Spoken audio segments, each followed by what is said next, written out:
Shall I start? Yep. Good afternoon, friends. You've come to this last session of our series on the Canons of Dort, lecture number 7, which deals with the historical roots of the Armenian controversy, and then we will have the concluding remarks on Armenianism and its impact on Europe and other parts of the world.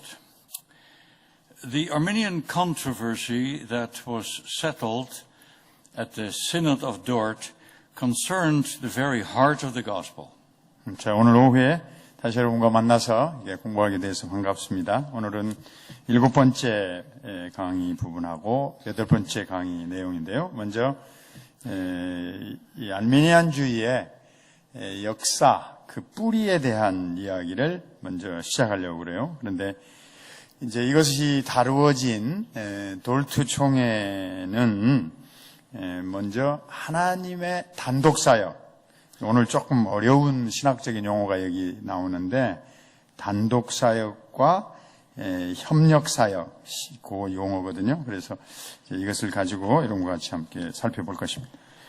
The issue at stake was whether salvation is brought about monergistically or synergistically. 자, 이때 다루어진 핵심적인 내용을 이렇게 두 가지로 용어를 붙여볼 수 있어요. 하나님 단독 사역이냐, 아니면 신인 협동 사역이냐.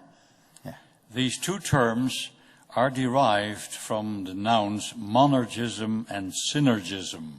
자, 여기서 이제 조금 전에 내가 말한 것처럼 하나님의 주권적인 단독 사역은 용어를 모너기즘이라, 단독설이라 이렇게 붙였고, 여기서 이 하나님과 인간이 협력한다는 용어를 신인 협력설, 시너기즘이라는 용어로 조금 더 구체화시켰습니다. When we speak of monergism versus synergism, we are referring to the ultimate cause of our salvation. 자, 하나님의 단독 사역이라는 말은 신인 협력 사역의 반대말인데, 구원은 궁극적으로 하나님으로부터 비롯된다 하는 입장입니다. Monergism comes from a Greek noun that means to work alone. 이 하나님의 이 단독 사역이라는 말의 원래 헬라어 뜻은 하나님께서 혼자 일하신다, 하나님 자신만 일하신다, 그런 헬라어 단어에서 이 용어가 파생되어 나왔어요. Monergism represents the view that our salvation is brought about by God alone. 자, 다시 반복하는데 구원은 오직 하나님에 의해서만 나온 것이다, 그런 뜻입니다. Synergism also comes from a Greek noun which means working together. 이 신인 협력설이라, 협력이라는 단어가 여기 헬라어에서 함께 일하다, 그래가지고 시너기즘이라는 단어가 나왔습니다. It describes the view that God works together with us in effecting salvation. 자, 그래서 하나님이 시작하셨지만 우리 인간도 거기에 함께 참여하게 되어져서 구원이 효과를 일으킨다, 이렇게 생각하는 개념입니다. While monergism is closely associated with John Calvin and other leaders of the Reformation of the 16th century, synergism is associated with Jacob Arminius and his fellow remonstrants who remonstrated or disagreed with the reformer of Geneva and his followers. 이 하나님의 단독 사역으로 구원을 해석하는 입장은 16세기 종교개혁자들과 특별히 칼빈의 견해를 따르는 반면에 신인 협력설을 주장한 사람은 야곱 알미니우스와 그를 따르는 리몬스트러스, 학론파들이었어요. 이 사람들이 이제 칼빈과 종교개혁자들이 남긴 전통에 반대하고 자기들의 이론을 전개한 것. The issue that had to be decided at the Synod of Dort was whether monergism or synergism represented the biblical method whereby God saves sinners. 자, 이런 이제 흐름들이 결국은 돌트 총회까지 이르게 되어져서 결국 그곳에서는 둘 중에 어떤 것이 구원에 관한 확실한 진리냐, 단독사역이냐, 혹은 신인 협력 사역이냐 이것 중에 하나를 채택하게 된 것입니다. Because these two terms are going to be used quite frequently in the rest of my lecture, I thought I would explain first of all the meaning of them. 자, 오늘 이 강의에서 이 하나님의 단독 사역 혹은 신인 협력설 이 용어를 많이 사용하고 또 여기에 관한 설명을 할 것 같아서 먼저 여러분에게 개념을 설명했습니다. 이제 이어서 7장은 넘기고 강의 안에 8장으로 가겠습니다. The Church of Christ has gone through several major divisions since its inception. 자, 우리 기독교 교회는 초대교회 설립된 이후로 몇 차례의 중대한 분열을 경험하게 됩니다. The first major split took place in 1054 after Christ, when the church divided into an Eastern Orthodox and Western Catholic branch. 첫 번째 가장 중요한 분열은 1054년, 주후 1054년 동쪽에 위치했던 그릭 오르소닥스 처치하고 서쪽에 위치했던 서방 로마 가톨릭 교회하고의 분열이었습니다. The second break took place in the West during the 16th century when Luther was excommunicated by the Pope in 1520 and became the leader of the Protestant Reformation. 예, 그로부터 약 한 500년 뒤에 1520년 루터가 교황으로부터 출교를 당하게 될 때 이제 다시 한번 또 두 번째 큰 분열이 서구 유럽 교회에서 벌어졌습니다. Although soon afterwards disagreements arose among Luther and other reformers over relatively minor matters, they managed to present a fairly united front to the monolithic power of the Roman Church. 자, 그 다음에 이제 로마 가톨릭에서 반대를 해서 개신교회가 만들어졌지만 루터하고 다른 종교개혁 사이에 중요한 이슈는 아니지만 그거보다는 조금 사소한 문제로 인해서 또 분열과 약간의 대립이 일어나게 되어진 것입니다. The 17th century, however, saw significant theological cracks opening not only between Lutherans and Calvinists, but also among the Calvinists. 그래서 이제 17세기로 내려오면, 그거보다 조금 한 100년 뒤에, 17세기로 내려오면, 루터를 따르는 이제 주로 독일 분들하고, 칼빈을 따르는 스위스 분들, 주로 이제 거기에 두 그룹이 많은 차이가 있었는데, 그것으로 끝나는 게 아니고, 이 칼빈주의라고 하는 그룹들 내부에서도 또 다른 서로의 차이점이 발생하게 된 것입니다. Zwingli and Calvin and their followers fell into conflict and controversy over the details of the doctrine of predestination. 이제 일반적으로 그냥 우리가 칼빈주의자라고 부르는데 그 안에는 이제 쯔빙글리하고 칼빈 또 이렇게 스위스 북부하고 남부하고 갈라지고 그 가운데서 교리적인 특징으로 보면 예정론을 어떻게 받아들이느냐 이걸 놓고서 같은 칼빈주의자 사이에 또 차이를 드러내게 된 것입니다. As we have seen this week, a major and enduring split occurred around 1610 as Jacob Arminius and his Dutch Reformed followers began to find fault with the classical Zwinglian and Calvinistic doctrine of election in favor of a less rigid belief in conditional election rooted in synergism and free will. 그래서 1610년에 이 야곱 알미니우스와 네덜란드, 우리는 이제 화란이라고도 한문으로 이렇게 번역을 했는데 네덜란드 지역의 그를 따르는 이 사람이 네덜란드에서 활동을 했기 때문에 그를 따르는 그룹과 그를 반대하는 그룹이 이제 그 앞에 세대 스빙글리와 칼빈은 이제 돌아가셨단 말이죠. 그들이 남긴 신학의 유산을 놓고서 어떤 것을 지지할 거냐. 특별히 조금 지금 우리가 주목해 봐야 될 것은 이제 신인 협력서를 채택할 거냐. 아니면 하나님의 단독서를 채택할 거냐. 그 결정을 놓고 대립하게 된 것입니다. The result was a new theological stream that branched off the original Reformed tributary Arminianism. 개혁 신학이라고 다 말할 수는 있어요, 이 사람들이. 그렇지만 거기서 나온 또 다른 지류, 또 다른 하나의 흐름으로서 알미니안주의라고 하는 것이 탄생하게 되었습니다. Beginning in the Netherlands as a small rivulet, it soon became a powerful side channel and eventually ended up flooding the entire theological landscape of Western Europe and North America, as well as other parts of the world.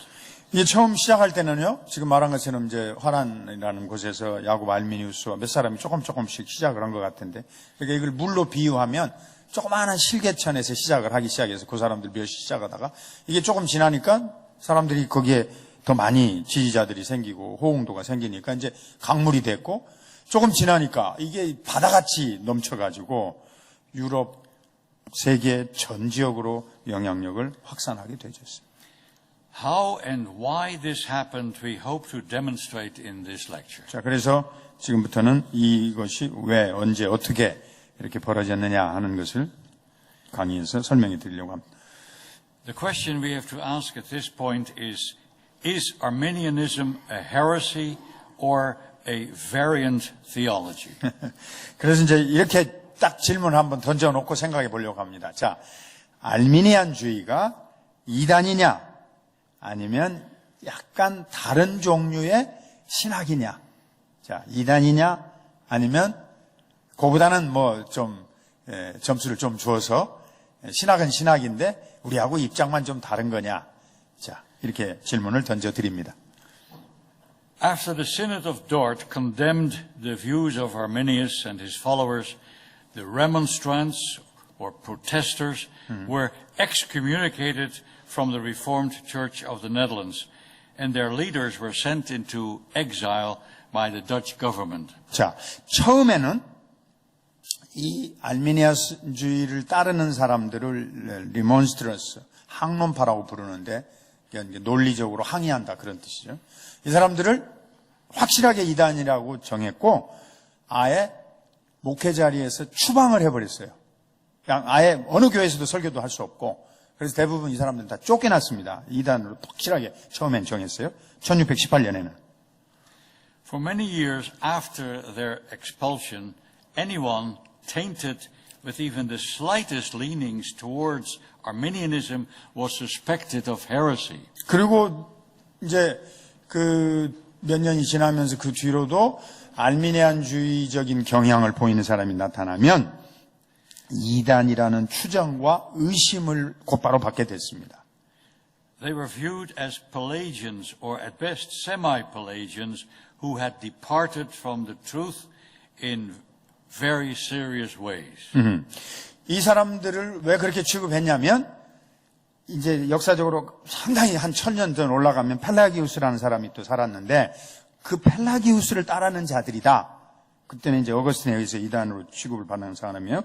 아니면 최소한 절반, 절반쯤, 그래서 우리 한문으로 반절할 때 반펠라기아니즘이다. 우리가 이제 한국말로 그렇게 번역을 했어요.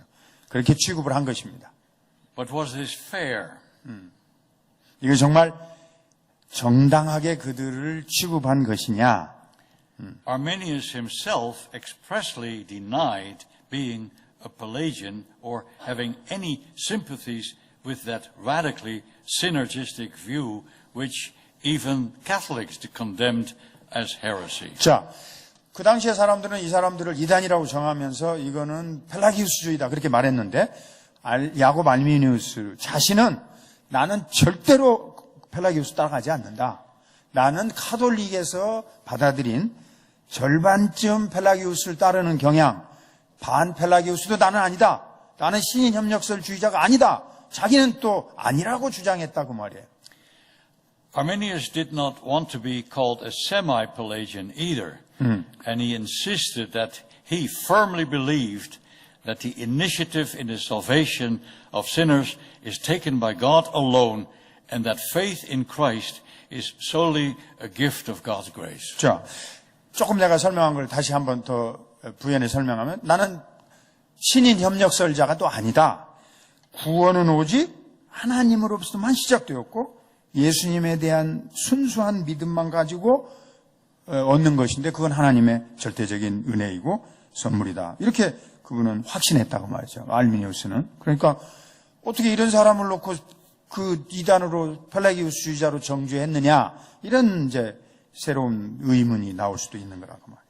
He saw himself as a faithful member of the Reformed Church of the Netherlands who just happened to disagree with a certain version of Calvinism known as supralapsarianism. 자, 그 사람이 뭐라고 주장했냐면 야곱 알미니우스가 나는 네덜란드의 개혁파 교회의 회원이다. 그리고 나는 거기다가 서명했다 그 말이에요. 나는 개혁교회 교리를 따른다. 그런데 이제 문제는 그런 주장을 하지만 같은 칼빈주의자들 안에서 교리적으로 조금 다른 한쪽을 이 사람이 강력하게 지금 따르게 되었는데 그게 바로 여기에 쓰여진 죄를 하나님께서 우리에게 이렇게 규정하시는 과정을 놓고 보면 여기에 타락 이전에 하나님이 선택했느냐, 타락전 선택설, 그 교리를 놓고 받아들이느냐 마느냐, 여기에서 야곱 알미니우스가 거부했기 때문에 그가 이런 취급을 당하게 되었다. 그런 언급을 할 수밖에 없는 것입니다. It is a fact, however, that he ended up rejecting the doctrine of unconditional election and its corollary reprobation, which was and still is the position of the Orthodox Reformed churches. 자, 타락전 선택설, 우리가 타락하기 전에 하나님이 누구를 구원할 것인가를 결정하셨다. 이 타락전 선택설을 거부하는 것으로 그냥 그것만 끝났으면 괜찮은데 그 다음 문장이 중요해요. 이 사람은 그 다음에 뭘 또 거부해버렸냐면 어제 여러분이 공부하신 거 무조건적 선택 혹은 뭐 그저께 공부했는지 모르겠는데 그 다음에 하나님이 무조건적으로 선택하시고 그러므로 말미암아 택하지 않은 자들은 버리셨다. 육이라고 하는 교리죠. 요것마저도 그 사람은 거부해버리고 이 두 개가 지금 그 당시에 있었던 정통 개혁교회의 핵심 내용이었는데 여기까지 거부해버리는 쪽으로 더 나가버린 결과를 빚어냈어요. 야곱 알미니우스가. Because most Calvinists in those days equated the Protestant doctrine of justification through faith alone with monergism and equated synergism with Roman Catholic doctrine, Arminius was accused of holding views similar to those of Rome. 당시에 사람들이 생각했던 신학적 안목으로 볼 때는 자, 개혁주의나 칼빈주의는 오직 믿음으로만 의롭다 하심을 얻는 칭의교리, 또 다른 말로 하면 그것은 하나님이 주시는 거니까 하나님의 단독 사역으로 믿는 거예요. 반면에 가장 큰 반대 그룹인 로마 카톨릭은 신인 협력설을 주장한단 말이죠. 그러면 야곱 알미니우스는 어느 편에 속한다고 당시에 생각을 했느냐? 이 사람이 말하고 있는 거는 로마 카톨릭과 유사하다. 그렇게 취급을 할 수밖에 없었어요. 그리고 그렇게 평가를 한 겁니다. In other words, they viewed him as a semi-Pelagian. 다른 말로 하면 절반쯤 펠라기우스주의를 따른다. 그게 바로 가톨릭의 기본 당시의 신학적 입장이에요. But this he vehemently denied. 근데 그 자신은 아주 그냥 완강하게 나는 이 견해 따르지 않는다. 그렇게 말했어요. Arminius did reject the Reformed view that monergism is the only way to safeguard the doctrine of God's sovereignty in saving sinners. 자, 100번을 지금 양보해서 우리가 하는 거예요. 그러면 카톨릭 신인 협력사를 안 따른다. 그렇게는 그 사람이 말했다는데 그 다음 거는 또 그 사람이 똑같이 한 말이에요. 나는 또한 구원은 전적으로 하나님만 절대 권리를 가지시고 하나님만 유일하게 주권을 발동하셔서 사람을 선택한다. 개혁주의의 견해도 따르지 않는다고 주장을 한 거예요. He insisted that by rejecting unconditional election and irresistible grace, he was still in basic agreement with the central Protestant position that Christ's righteousness is imputed to sinners on account of faith alone. 자, 16세기 상황에서는 이게 가장 중요한 교리였습니다. 자, 무조건적 선택, 그 다음에 불가항력적 은혜. 하나님 은혜 주실 자에게 주셔서 구원하신다는 거죠. 이건 하나님이 우리에게 믿음을 선물로 주시고 그럴 때 우리는 예수 그리스도를 바라보며 그리스도의 의로움을 우리 죄인에게 전가시켜 주신다. 우리 것으로 간주해 주신다. 이게 우리 개신교회의 아주 중심적이고 기본적인 신학 입장이란 말이죠. 그런 교리를 이 야고보 알미니우스는 부인하는 자리에까지 가게 된 것입니다.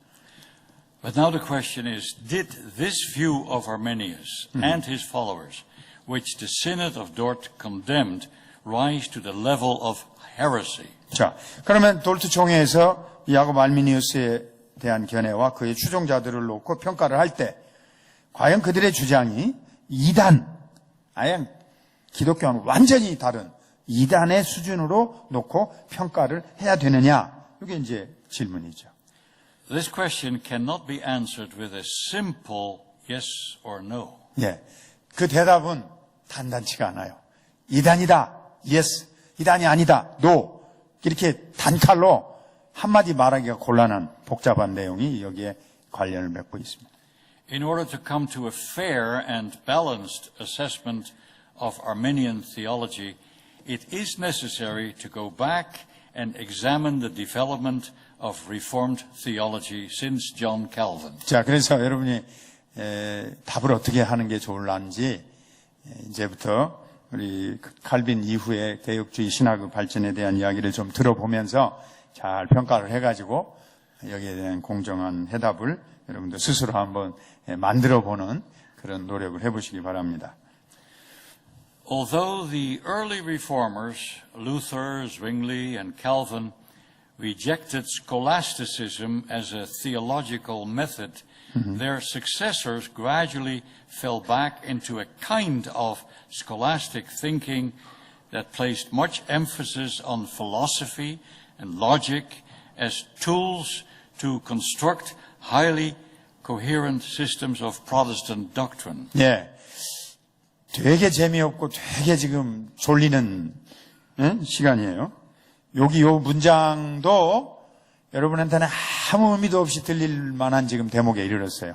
자, 거기를 잘 보세요. 루터, 찌빙글리, 칼빈, 요 사람들을 우리가 이제 초기의 종교 개혁자들이라고 부르는데, 요분들 다음 사람들을 이제 우리는 뭐라고 부르냐면 종교개혁 후기 스콜라주의 시대라 이렇게 불러요. 근데 요 첫 세대하고 다음 세대가 우리의 이제 정통신학을 세우고 바르게 진리를 가르치려고 애를 썼는데, 요 뒷세대는, 종교개혁의 후기 세대는 스콜라주의라는 방법론을 사용했는데, 여기에는 철학과 논리가 굉장히 많이 들어가요. 그러니까 아주 그냥 꼼꼼하게, 세밀하게, 아주 질서 있게 이렇게 기독교 진리를 입증하고 설명하려고 하는 방법을 취합니다. 아마 여러분 그 책 읽으면 5분 안에 다 졸아버릴 거예요. It may help to explain a little bit as to what the word scholasticism means. I will quote here from a leading scholar of scholasticism. His name is Richard Muller.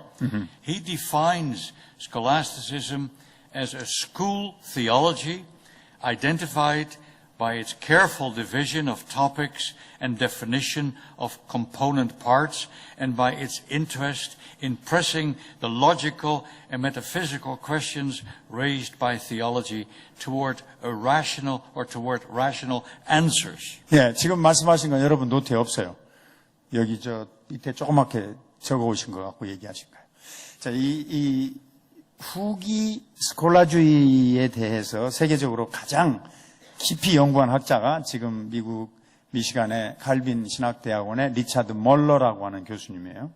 이분이 연구한 것에 근거를 해서 여러분에게 그 이야기의 개념을 간단히 설명해 드리면, 이 후기 스콜라주의 방법론을 채택했다는 것은 거의 이성, 철학, 합리성의 수준에 이를 정도로 기독교 신앙을 체계화시키려고 하는 엄청난 학자들의 노력을 의미한다. 예, 스콜라주의가. 그래서 내가 여러분 보고 지금 그거 읽으면 졸린다 그랬잖아요. 재미가 하나도 없어요. 왜냐하면 체계적인 논리를 위해서 한 것이기 때문에. 그래서 그동안 하나도 연구도 잘 안 됐고 인기도 없었는데, 최근에 다시 그들의 이제 수고와 노력을 우리가 돌아보면서 많은 학자들이 연구를 해내서 살려내고 있는 중입니다. 그러니까 종교개혁자들은 이제 죽었고, 이제 세상이 지났고, 그 다음 사람들은 그 똑같은 거 반복하지 않고 좀 더 깊이 학문적이고 이성적이고 체계적이고 논리적으로 세웠다 그 말이에요. Did I say all that? Yeah, I interpret what you said about from the Richard Muller. I add up a little bit, but not too much, just a little bit. Okay. Yeah. One of the first of these Reformed Protestant scholastics was Theodore Beza. 자, 그런 길을 연 첫 인물이 칼빈의 바로 후계자 데오드르 베자예요. 근데 이 사람은 굉장히 오래 살았어요. 그 연도를 보시면 1519년에서 1605년. 그러니까 뭐 칼빈은 1564년에 죽었으니까 이 사람이 50년 더 살면서 그냥 엄청난 역할을 한 사람이에요. 여러분 잘 모르시겠지만 아무튼 이 사람이 굉장한 역할을 한 사람이에요. 알미니우스도 이 사람 제자였어요. Beza was Calvin's successor in 예. Geneva. 제네바에서 이제 칼빈이 세운 제네바 아카데미의 학장이었고 칼빈의 후계자였어요. When Calvin died in 1564, the full weight of his responsibility fell on Beza, who was the principal of the Genevan Academy and the spokesman and defender of Reformed Protestant theology. 칼빈이 1564년에 죽고 그다음에 제네바 대학에 이제 학장이 돼가지고 이분이 개혁신학의 옹호자이고 주장자이고 대변자이고 특별히 칼빈에 대한 이제 백업을 하면서 칼빈의 일생이라는 책도 쓰고 칼빈의 생애라는 그래서 이분이 굉장한 역할을 했어요. Among the many students of Beza was Jacob Arminius. 여기 나오네. 한 50년 가르쳤는데 그 중에 이제 이 알미니우스라는 사람도 잠시지만 이 베자 밑에서 공부를 하고 갔어요. 제네바에 와서. Arminius was one of many others who was being trained by Beza for the ministry in the Dutch Reformed Church. 자, 이제 스위스 제네바에 와가지고 베자 밑에서 공부를 하고 다시 자기 나라 네덜란드로 돌아가서 거기서 이제 목회 사역을 위해서 헌신하게 됩니다. After some time, he began to disagree with Beza's scholastic methods and conclusions. 자, 그리고 이제 좀 이제 시간이 흐른 다음에 이 야곱 알미니우스가 자기 선생님이었던 베자에 대해서 당신이 쓰고 있는 이 스콜라적 방법론 이 문제가 많다고 나는 생각한다. 이렇게 이제 이의를 제기하게 된 거예요. What the second generation of Protestant scholastics tried to do was to discover and carve into stone a rigid Protestant orthodoxy that could repel all heresy, including attacks by skeptics and Roman Catholic critics. 자, 이 알미니우스가 선생님 방법을 안 받아들인다고 하는 얘기를 나쁘게만 생각하지 말라 그 말이에요. 그 사람 동기가 뭐였는가가 여기 여러분의 노트에 잘 들어가 있어요. 왜냐하면 회의론자, 스캡티시즘, 이게 맞냐 하고 자꾸 의심하는 자들, 아니면 카톨릭의 비평가들, 카톨릭에서는 이제 칼빈의 약점이나 루터의 약점을 자꾸 공격한단 말이죠. 그걸 어떻게 막아낼 수 있냐? 이단, 그 당시에도 또 제세례파 이런 이단들이 극렬한 급진주의자들이 굉장히 많았어요. 독일, 네덜란드는 더 많았고. 거기에 정통신학을 가르치려고 하다 보니까 이 야곱 알미니우스는 나름대로 답을 찾으려고 노력을 했던 사람이었다. 그러니까 출발 동기는 그렇게 나쁜 사람은 아니었다. Beza is known in church history as one of the founders of an extreme type of Calvinism named supralapsarianism. 자, 그러면 또 선생님인 베자는 또 누구냐? 칼빈 밑에서 훈련은 받았지만 딴소리로 새로운 신학을 만든 사람이에요. 베자도. 그래서 우리 개혁주의 중에, 우리 칼빈주의 중에서 여기에만 알아오면은 타락전 선택설이라는 예정론 교리의 한 특정한 개념을 굉장히 강조하고 새로 만든 사람이라 그 말이에요. 자, 그러니까 거기서 또 문제가 발생할 소지가 다분히 있을 수 있는 가능성을 엿보는 겁니다. Let me first explain what these strange sounding terms mean, supra and infralapsarianism. 자, 이제 진짜로 여러분들이 정신 차려야 돼요. 재미 하나도 없는 강의에 제일 어려운 개념이에요. 여기에 타락전 선택설, 타락 후 선택설. 이 번역을 조금 저하고 다르게 했는데, 타락전 이론, 타죄 이후론, 좀 번역을 그렇게 했는데, 하여튼 일반적으로 수프라랍사리아니즘은 타락 전 선택설, 인프라랍사리아니즘은 타락 후 선택설이에요. 그 두 개념으로 당시의 학자들이 우리의 구원에 관한 과정, 구원의 여정을 설명을 했습니다. 좀 여러분에게 재미없지만 아무튼 그래도 좀 정신 차려봐요. 졸지 말고. 오케이? Yeah. Yeah. Well, the parties are so called in connection with the different way in which they view the order of the divine decrees. 자, 하나님의 작정, 디크리라는 건 하나님이 한번 선언하시면 취소 안 되고 그대로 이루어지는 거예요. 하나님의 작정이 어떤 과정으로, 어떤 순서로 이루어졌느냐 하는 걸 놓고 설명하는 두 개의 서로 다른 해답이에요. 같은 개혁주의 신학자 안에 두 그룹으로 나누어서 해답을 타락전 선택설, 타락 후 선택설 따로 만들었어요. 예. The question at issue is where to place predestination in the sequence of God's decree. 자, 하나님의 작정이라는 게 큰 줄거리예요. 구조예요. 그 하나님의 작정 가운데서 예정이라는 것을 어디에다 넣어야 되느냐? 사람이 타락한 다음에다가 예정을 넣어야 되느냐? 이 아담과 이브가 타락하기 전 앞에다가 먼저 하나님의 예정을 넣어야 되느냐? 요게 퀘스천이에요. 이게 문제란 말이에요.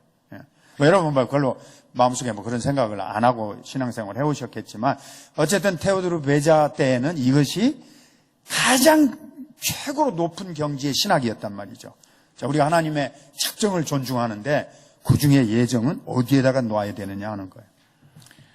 Zwingli and Calvin both had taught that everything that happens, including the fall of Adam and Eve and the election of part of the human race to salvation and the rest to damnation, is decreed by God from eternity. 자, 칼빈이나 쯔빙글리 때는 이걸 그렇게 세밀하게 나누지 안 하고 뭉뚱그려 놨어요.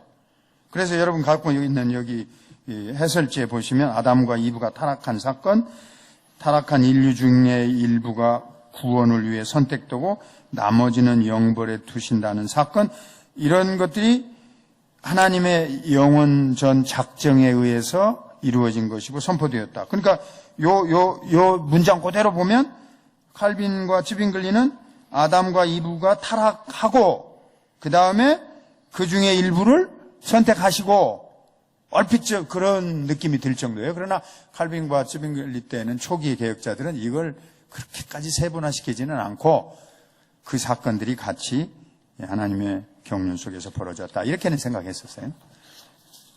Beza and other post-Calvin Reformed theologians began to wonder and speculate about the order or the sequence of the divine decrees. 자, 근데 이제 베자에 이르면 이제 선생님 때는 하지 않은 질문이지만, 자, 내가 다시 그것도 반복합니다. 하나님의 작정, 하나님의 선포, 그 속에 어떤 순서가 있는지, 어떤 과정이 있는지, 우리가 좀 더 연구해보고 잘 풀어낼 수 있지 않겠느냐. 그래서 이 사람들이 이 주제를 깊이 천착하기 시작한 겁니다. They were not referring to any chronological order because they understood that all of God's decrees are made simultaneously. 하나님의 작정을 시간적인 순서로 먼저 하나님이 예정하시고 그 다음에 타락이 일어났다. 타락이 일어나고 그 다음에 하나님이 시간적으로 예정했다. 이렇게까지 다 정확하게 이해하고 알 수는 없지만 사람들은 시간적인 거는 아니지만 논리적인 거는 생각해 보기를 원했다 그 말이에요. For God there is no separation or even succession of moments, but everything is eternally present. 그리고 또 우리가 생각해 볼 것은 하나님은 영원하신 분이잖아요. 근데 영원한 분이시면서 동시에 순간적인 분이시고 현재적이면서 동시에 과거가 들어가 있고 과거가 또 미래에 연결되어 있단 말이죠. 그러니까 하나님의 이 영혼의 차원을 참 사람이 한번 논리적으로 들어가서 탐구해 본다. 굉장히 중요한 흥미로운 질문이었으라고 생각할 수 있어요. What they were thinking of was the logical order of the decrees of God relative to the creation and redemption. 자, 그래서 하나님의 작정에 대한 논리적인 순서를 정할 때 먼저 창조는 있었다. 그건 확실하죠. 그 다음에 하나님이 어떻게 구원하시느냐. 구속 혹은 구원. 하나님의 말씀으로 창조를 하니까 하나님의 선포가 있잖아요. 그러니까 창조가 있었고 하나님도 구원을 하시잖아요. 우리를 구속. 자, 여기를 시간적으로 논리적으로 생각해 보기 시작한 겁니다. This question was and still is important because it matters how one views God's ultimate purposes for things, especially for man, who is the crown of God's creation. 자, 이런 궁극적인 하나님의 계획을 우리가 생각해 보는 게 바람직한 것은 하나님이 최고의 형상으로 만든 존재가 창조의 절정이 인간이기 때문에 세상을 창조하시고 사람을 마지막으로 창조하셨는데 그 사람에 대한 운명을 하나님이 어떻게 정했느냐. 이것에 대한 궁금증을 이들이 연구를 했던 것입니다.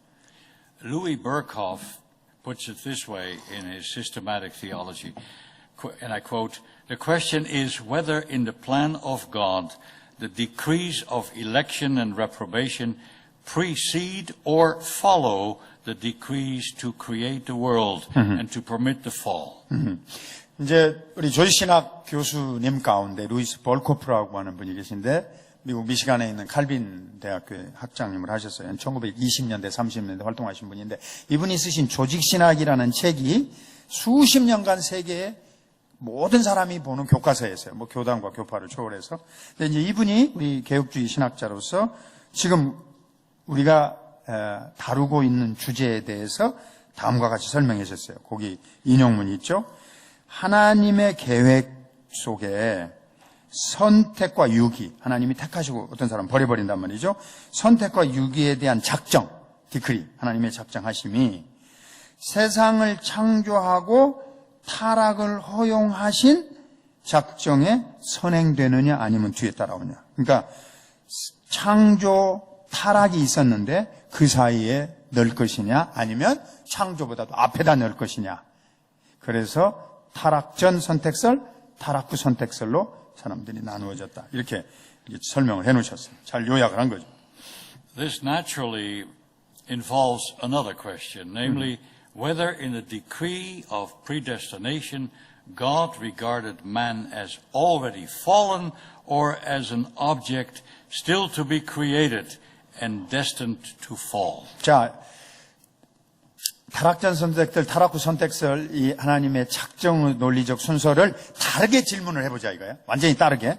그건 뭐냐면 하나님이 작정을 하실 때 인간을 타락한 자로 간주해가지고 순서를 정하셨는지 아니면 아직 창조는 안 됐지만 그 하나님의 계획서에서 이 인간이 이건 타락할 주제다.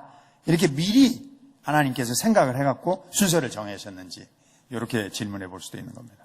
The infralapsarian order is the one followed by all the Reformed creeds, especially the canons of Dort, as well as the Belgic Confession. 자, 그래서 이 타락 후 선택설이라고 하는 입장이 돌트 신경에 채택되어져 있고, 그거보다 훨씬 전에 만들어진 벨지 컴패션, 이 벨지움에서 기럐 드 브레라는 사람이 만든 거예요. 이 벨지 컴패션이. 거기에 16항에도 타락 후 선택설의 입장을 따르고 있어요. The supralapsarian position, however, is the more logical order and helps to arrange things more systematically, but it tends to downplay the role of man as a responsible creature and moral agent. 타락 전 선택설이라는 게 하나님이 딱 정할 때 타락 전에 딱 정해놓고 사람을 그 이후에 지으시고 만물을 하나님 결정해 가셨다. 이제 그런 입장인데 이건 굉장히 그냥 단순한 책이에요. 그리고 아주 간단해요. 하나님이 모든 것을 다 주장하신다.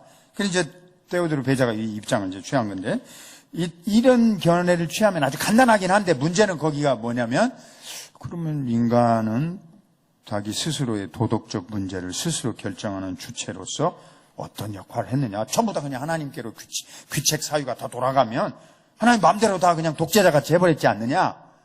이 질문이 나올 수밖에 없는 거라.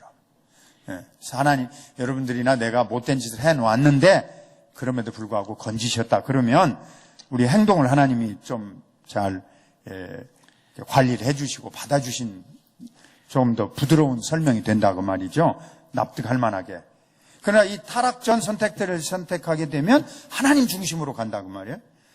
체계는 완전히 쉬운데 아주 분명해지는 것 같은데 타락전 선택서를 채택하게 되면 사람은 거기서 어떤 역할을 하게 되느냐. 그게 축소되는 경향이 있는 것입니다. It was Beza who championed the supralapsarian position, and his motive for developing this view was to protect the doctrine of predestination from any synergistic interpretations. 자, 타락전 선택설은 베자가 주장했다고 그랬죠. 이제 이분이 굉장히 영향력 있는 학자이기 때문에 이분이 이렇게 말한 이유를 이해해야 된다. 왜냐하면 카톨릭은 자꾸 하나님과 인간이 신인 협력설을 주장한다고 그러니까 타락주 선택설로 가게 되면 카톨릭적인 요소가 자꾸 들어오는 것 같은 생각을 갖는단 말이에요. 그리고 하나님의 하시는 일을 단독 사역으로 하려니까 하나님의 예정이라는 교리를 그는 높이고 싶었어요. 그래서 베자와 또 그를 따르는 칼빈주의자들, 여기 이제 선생님은 엄격한 칼빈주의자라 이렇게 표현을 하셨는데, 이렇게 이 베자나 엄격한 칼빈주의자들은 하나님의 예정, 그것을 조금 더 높이 체계화시키고 싶었던 것입니다. Beza and other Calvinists of that age developed this system thinking that in doing so they were merely working out the logical details of Calvin's own doctrine of election. 그러면서 그들은 이건 우리의 선생님이었던 칼빈의 선택 교리, 칼빈의 예정 교리 속에 들어있는 것을 우리가 충실히 반영하고 있는 것이다. 이런 확신을 이분들이 가졌어요. Whether that is true or not is debatable. 그렇게 동의하지 않는 또 칼빈 스칼라도 있고 칼빈 연구자들도 오늘날에 와서는 그래서 조금 논쟁의 여지가 있는 부분이긴 해요. Some scholars believe that Calvin would have approved of Beza's view. 일부 학자들은 이제 칼빈이 만약 살아 계셨다면 자기 제자였던 이 베자의 타락전 선택설을 인정해 줬을 것이다. 그렇게 주장합니다. Other scholars think that he would have rejected supralapsarianism in favor of its rival infralapsarianism. 만약에 칼빈이 살아 있었다면 아니다. 베자 편 안 들고 타락후 선택설을 지지했을 것이다. 이렇게 주장하는 현대 칼빈 연구가들도 있어요. As Roger Olson says in The Story of Christian Theology, and by the way, Roger Olson is very sympathetic to Arminius, but this is what he says. Both supralapsarians and infralapsarians had much in common. 자, 이 로저 올슨 박사가 이제 이 부분에 대해서 해설을 해놨는데, 이 올슨 교수는 알미니안주의자예요. 그리고 나 별로 안 좋아해요. 이 선생님도 별로 안 좋아한다고 그러셨는데, 그렇지만 이제 그 사람이 교수로서 정리는 해놓은 거니까 이제 그 사람이 정리한 얘기를 한번 들어보자 말이죠. 타락전 선택설과 타락 후 선택설은 많은 공통점이 있는 건 사실이다. They agreed that Calvin had the right basic vision of God's plan and purpose with regard to creation. 칼빈의 글에서 이제 칼빈이 워낙 좋은 교과서적인 저술을 남겼기 때문에 하나님의 계획과 목적에 대해서 올바른 관점을 가지고 있다. 그들의 그 뿌리였던 칼빈의 신학으로부터 자신들의 입장을 발전시킨다는 면에서는 근본적으로 출발점이 같아요. 이 두 그룹이. Supras and infras, they both agree that God controls everything that happens in creation and redemption, and that nothing happens without God's decreeing it and bringing it about. 타락전 선택들이나 타락 후 선택들이나 이 두 입장이 또 동일하게 받아들이는 것은 뭐냐면 하나님께서 창조와 구속사에게 일어나는 모든 일을 주관하신다. 하나님께서 작정하시고 하나님께서 이루지 않으면 어떤 일도 일어날 수 없다. 요즘에는 똑같이 양쪽이 칼빈의 글에서 동의하는 부분이에요. They agreed that the fall of humanity and individual humans' ultimate destinies in heaven or hell are predestined by God and not merely foreseen or foreknown. 인간의 타락, 천국, 지옥, 각 개개인의 궁극적인 목적, 우리의 구원 이런 것들이 하나님의 예정에 의한 것이다. 무엇이 아니고 예지나 예견, 그게 이제 다른 견해예요. 하나님이 이렇게 일어날 것이라는 걸 알고서 정했느냐, 혹은 하나님이 이렇게 될 것이라는 것을 예측하고 정했느냐, 천만에 그게 아니고 사람이 어떻게 반응할 건지 그게 좌우되지 않고 하나님 자신의 스스로의 작정, 하나님 스스로의 예정에 의해서 우리 인생에 나머지 모든 일들이 이루어진다. 이 점에 있어서는 타락전, 타락 후 선택설 이 두 그룹이 똑같이 동의하는 겁니다. They also agreed that God is not responsible for sin or evil in the sense of bearing any burden of guilt for them because God is above human law and notions of fairness. 자, 또 똑같이 동의하는 부분이 있어요. 뭐냐? 지금 사람들이 벌이고 있는 죄, 사람들이 만들어내고 있는 악, 여기에는 하나님이 책임이 없다 이거예요. 하나님은 초월자이시단 말이죠. 하나님이 법을 정하셨고 인간에게 공정하게 사용하도록 원하셨는데 사람이 못한 것이지 하나님은 궁극적인 책임이 없다. 여러분 예정론 잘못 이해하게 되면 가룟 유다 옹호를 하잖아요. 가룟 유다 그렇게 된 거 하나님이 예정한 거라고. 그런 식으로 가면 안 된다 그 말이죠. 그러니까 요 두 그룹은 다 하나님에게는 그 책임은 없다 이거예요. 인간이 잘못하고 있는 것의 책임은. 하나님께다가 거기다가 따지려고 하거나 하나님을 향해서 무슨 말을 하려고 하는 그런 자세는 아니었어요. 이 두 그룹 다. What they disagreed about was that supralapsarians regarded God's predestining as applying to humans as creatures completely apart from their being sinners, while infralapsarians regarded God's predestining decree as applying to humans as fallen sinners. 자, 그 다음에 나오는 부분이 이제 차이점이에요. 여기서부터. 자, 그들은 다 똑같이 하나님을 먼저 우선순위에 뒀다는 것은 동일한데 차이점은 뭐냐? 타락전 선택설은 하나님의 예정이 죄인됨과 완전히 동떨어진 피조물로서의 인간에게 적용된다. 예정을 먼저 주장합니다. 타락 후 선택설은 예정하시는 하나님의 작정이 타락한 죄인, 요 타락한 인간에게 적용이 되는 것이다. 뒷부분에 가서. 타락 후 예정설이니까 적용이 되는 것이다. 요게 차이가 나는 거예요. Arminius had a slight preference for the infra position, but in the end he rejected both views because for all their differences, both supra and infralapsarians held to the doctrine of double predestination, according to which sinners are saved or lost by divine decree, without any consideration of human merit. 지금 잘 따라오는지 안 따라오는지 모르겠는데 여러분들이 알미니우스는 요 둘 다 별로 안 좋아했어요. 타락 후 선택설 쪽에 약간 입장을 취하긴 했지만 그래서 알미니우스는 이제 타락전 선택설도 아니고 타락 후 선택설도 아니고 그러면 이 사람은 뭐 했느냐 그래요. 알미니우스는 자칫 잘못하면 이 예정 교리를 강조해버리면 자 예정에는 선택과 유기가 있어요. 이걸 여기 이중 예정이라 더블 프리데스티네이션 알겠죠? 선택과 유기 election and decree 더블 프리데스티네이션 이게 이중 예정이에요. 이 이중 예정 교리를 강조하게 되면 책임이 하나님께 돌아간다 이거예요. 죄를 조성하고 죄가 퍼뜨려져 나간 죄. 이게 야곱 알미니우스가 가졌던 퀘스천이었어요. The problem that Arminius had with both infra or supra was that both implied that God is ultimately the author of sin. 예, 지금 조금 내가 설명할게. 이 야곱 알미니우스가 결국 고민했던 것은 이 양쪽 입장의 어느 한쪽을 취하게 되면 하나님이 죄의 궁극적 조성자가 된다. 죄는 어디서 왔냐? 우리 인간이 한 거 아닌데 하나님이 다 작정했다고 한다면 하나님이 죄도 만든 거 아니냐? 알미니우스는 이제 그걸 어떻게 피해볼 길이 있나 이걸 고민했던 사람이에요.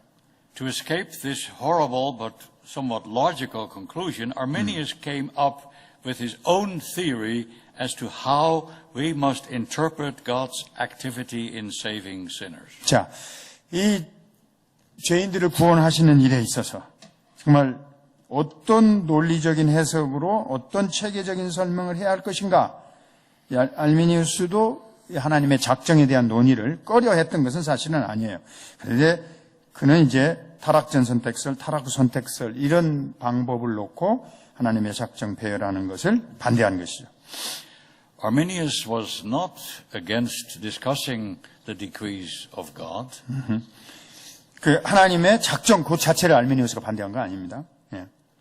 What he was opposed to was the way in which supra and infralapsarians were ordering the divine decrees. 하나님의 절대적 작정을 타락전 선택설로 배열할 것이냐, 타락 후 선택설로 배열할 것이냐, 이 배열 순서에 대해서는 그는 둘 다 반대한 것입니다.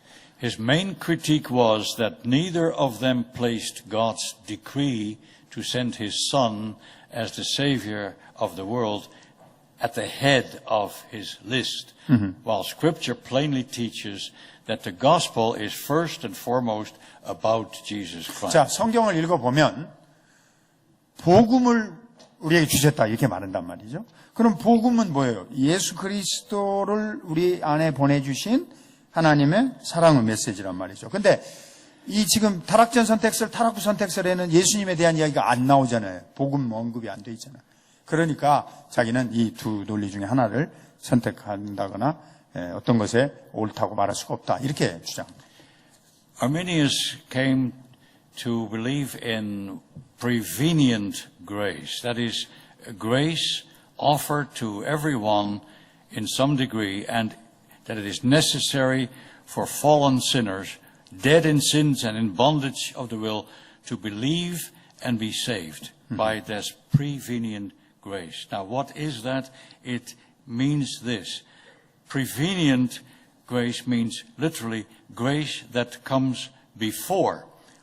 It is a kind of grace that God gives to a sinner who is not naturally able to believe in Him, and it then enables the person to believe in God of his own free will. So he said it is a grace that precedes the saving grace. It's a grace that everyone receives. 자, 여러분이 가진 노트에 이제 한 단락을 목사님께서 건너뛰셨어요. 그 다음에 나오는 이제 여러분 노트에 이 prevenient grace가 이렇게 섹션으로 나오는데 그 선행적 은혜는 거기서부터 지금 막 말씀을 하신 거예요. 선행적 은혜, 이제 하나님으로부터 우리가 은혜를 받아서 사는데 이 선행적 은혜는 모든 사람에게 어느 정도 제공되며 이건 타락한 죄인들, 죄로 죽어있고 의지가 결박되어 있는 타락한 죄인들이 믿고 구원받기 위해 필수적인 겁니다. 이거 원래 어거스틴이 말했던 거예요. 선행적 은총. 이것은 초자연적인 돕는 그리고 능력을 주는 예수 그리스도의 은혜이지만 거부될 수 있다. 이 은혜를 거부하지 않고 믿음으로 자신의 삶에 역사하도록 허락하는 한 처음에 주신 선행적 은혜, 이게 작동이 되는 의롭게 되는 은혜가 되어질 수 있다. 알미니우스는 지금 선행적 은혜, 의롭게 되는 은혜, 이 개념을 새롭게 이렇게 설명했고 그걸 강조했습니다.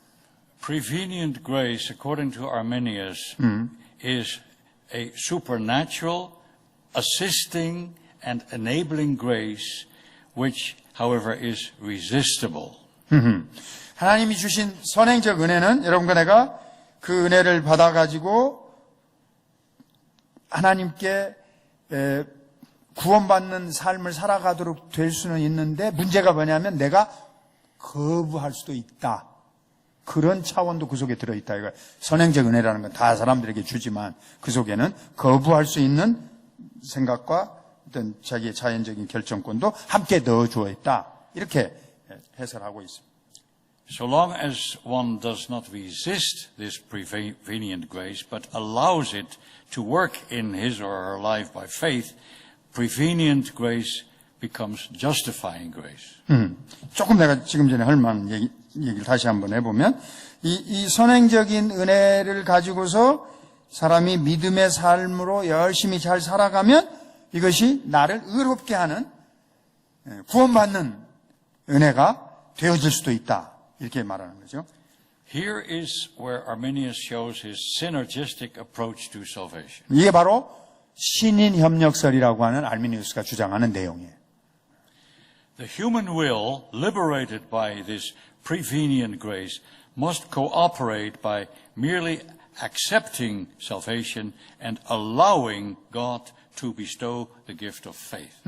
이 선행적 은혜를 이제 주시고 그 다음에 우리가 자유롭게 자기가 가지고 있는 아까 결단할 수 있고 뭐 거부할 수 있다고 그랬잖아요. 이걸 가지고 있는 이 의지를 발동해서 구원의 선물을 받아들이고 그리고 그 믿음을 내가 안에서 역사하도록 협력하고 협조하면서 구원이 이루어진다. 이렇게 알미니우스가 설명했습니다.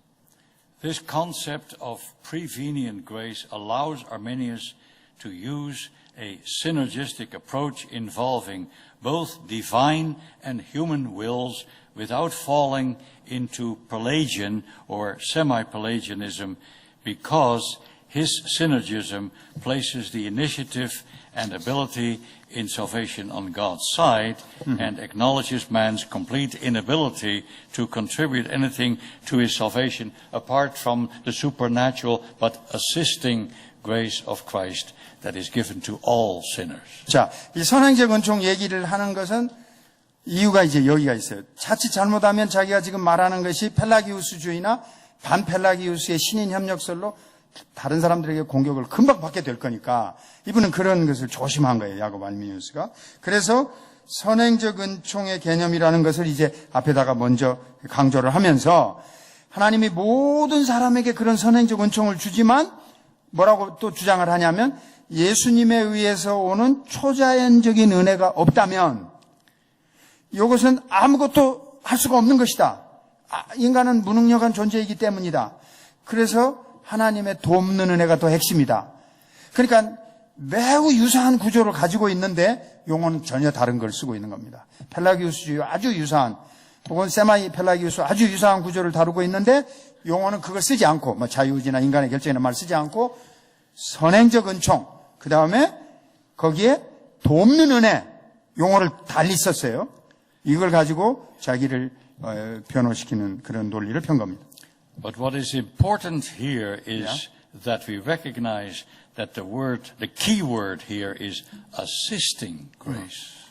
Arminius may claim to believe in sola gratia, but it is a grace which needs man's help, be it ever so small a help. 자, 우리 개혁주의자들은 일반적으로 그냥 솔라 그라티아, 오직 은혜로만 이렇게 주장을 했는데 알미니우스는 거기다가 약간 생각을 조금 집어넣어가지고 이걸 돕는 은혜다. 하나님으로부터 우리는 그냥 오직 은혜로만 이렇게 주장을 하는데 이 사람은 그 은혜를 둘로 아까 나눴다고 그랬잖아요. 선행적 은혜가 있고 그 다음에 핵심적인 개념은 assisting grace, 돕는 은혜. 그 개념을 거기다가 집어넣어서 돕는 은혜, 아주 작은 것이라 할지라도 돕는 은혜가 인간에겐 필요하다. 이렇게 알미니우스는 설명했습니다. So Arminius rejected both supra and infralapsarianism and all other monergistic views of salvation. He denied unconditional election, limited atonement, and irresistible grace. 자, 하여튼 결론적으로 말하면 알미니우스는 타락전 선택설, 타락 후 선택설 그 논리적 순서에서 이 배자와 그 후계자들이 정했던 거 혹은 다른 그룹이 정했던 거 다 부정해버렸고 오직 하나님의 단독 사역이다. 그것도 그는 역시 부정했어요. 거부했어요. 무조건적 선택, 제한적 속죄, 그 다음에 불가항력적 은혜 이것도 다 부정해버렸어요. He did not necessarily deny total depravity. That is debatable. 자, But 인간의 전적 타락의 교리는 그가 부정했느냐 안 했느냐는 건 지금 논쟁의 대상이 되고 있어요. there are some passages in his writings that suggest that he did believe in total depravity, but one may question whether for him depravity was really total in the sense of absolute. 인간의 전적 타락 혹은 절대적 타락, 완결한 타락 그렇게까지 그가 깊이 받아들였느냐 그건 아직도 의문의 여지가 남아있어요. 좀 더 조사를 해봐야 될 부분이 남아있어요. Most of his followers, however, clearly did not believe in total depravity, and this became a very controversial issue after Arminius' death.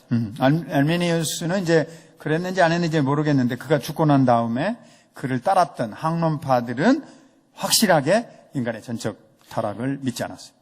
Arminius did not deny the perseverance of believers, but he argued that it is an unsettled issue and he warned against false security. 또 알메니우스는 성도의 견인, 하나님이 끝까지 우리를 붙잡아 주신다. 이 교리를 확실하게 부정은 않았지만 그렇다고 해서 이걸 확정적으로 받아들이지도 않았던 걸로 봐요. 그래서 이걸로 인해서 우리가 안도, 평안을 갖는 거 하나님이 우리를 붙잡아 주신다. 그러니까 나는 참 평안하다. 이걸 알메니우스는 거짓 평안함이라 이렇게 비판했습니다. Most of his followers took a stronger stand and taught that believers could lose their salvation through neglect as well as by a conscious rejection of grace. 왜냐하면 이걸 가지고 이제 너무나 지나치게 강조하다 보면 우리 구원은 확실하다. 하나님이 붙잡아 주신다. 그러니까 성도가 자꾸 태만해지고 그리고 이게 의식적으로라도 이렇게 하나님의 은혜를 거부함으로써 구원을 잃어버릴 수 있는 경지에까지 가지 않을까 이렇게 걱정한 것입니다. Some of his followers came to believe in the eternal security of those who are truly regenerated and justified by grace through faith. 그러나 정말로 거듭난 믿음을 가지고 은혜로 살아간 사람들에게는 의롭다 하심이 주어지고 영원한 하나님으로부터의 구원이 보증된다. 이 점은 그가 믿었다고 볼 수 있어요. 자, 하여튼 굉장히 여러분 어려운 과정을 지금 대목을 건너왔어요. 하여튼 감사합니다. 예. Having now explained the essence of Arminius' position, let us turn next to his legacy. His legacy. 예. 그래서 이제 아까 우리가 이제 말했잖아요. 알미니우스가 이단이냐 아니면 조금은 그렇게까지는 아니고 조금 잘못된 교리를 갖고 있는 다른 종류의 기독교냐. 이제 그걸 한번 우리가 질문을 해봅시다. 그가 끼친 이 신학적으로 중대한 영향력에 대해서 한번 생각을 해보자고요.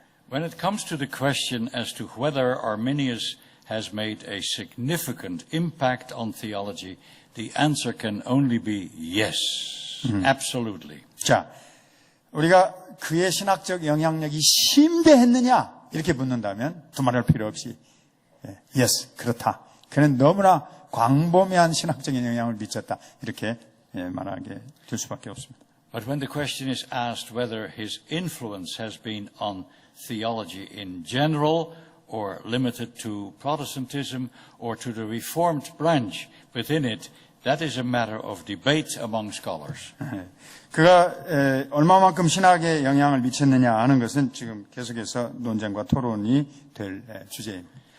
Some say that Arminius' theology represents an alternative to Reformed theology, but others suggest that it should be seen as an adjustment within it. 자, 알메니우스의 신학이 약간 수정된 거냐, 개혁주의 중에 하나의 브랜치로, 아니면 다른 변종이냐, 이걸 놓고 두 입장이 갈라져 있습니다. Richard Muller, whom I quoted just a while ago, opts for the former view. According to him, Arminius' theology is thoroughly Protestant, but not Reformed. 리차드 몰러, 이 17세기 신학의 세계적인 권위자의 한 분이신데 그분 설명했어요. 알미니우스의 신학은 개신교, 카톨릭은 아니고 프로테스탄트, 우리 개신교에 속하는 건 틀림없지만 개혁주의 신학으로 볼 수 없다. 그런 입장이에요. 예.